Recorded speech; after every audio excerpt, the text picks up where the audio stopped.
came to this idea that there were what I call creative constants, sort of like physical constants, but for games. And in a sense, they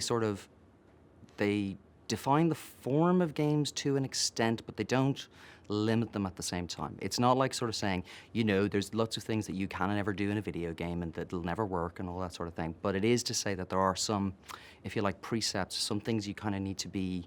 both aware of, and that you really need to kind of work with or through, because you won't easily work your way around them, essentially. And that's what I kind of mean by creative constants. And I came up with 7.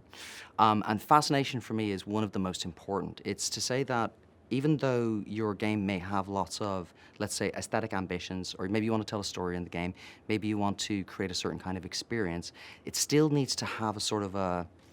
kind of an underpinning of a sort of system of rules and logic and good mechanics and resources and tokens and stuff like that, that the left brain of the player will find sort of just an inherently fascinating sort of engine,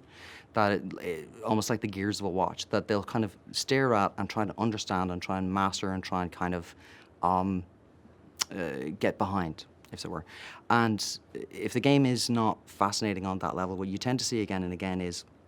players may engage with it for, like, say, an hour or two and find, let's say, the story or the idea kind of interesting, but they'll eventually sort of drop out of it, or they'll eventually sort of conclude pretty quickly that it's thin, or it's kind of substanceless, or it's kind of that they've seen the whole thing like within only a few minutes. And so that's why games need to be fascinating. Specifically, it's because it's to get away from and to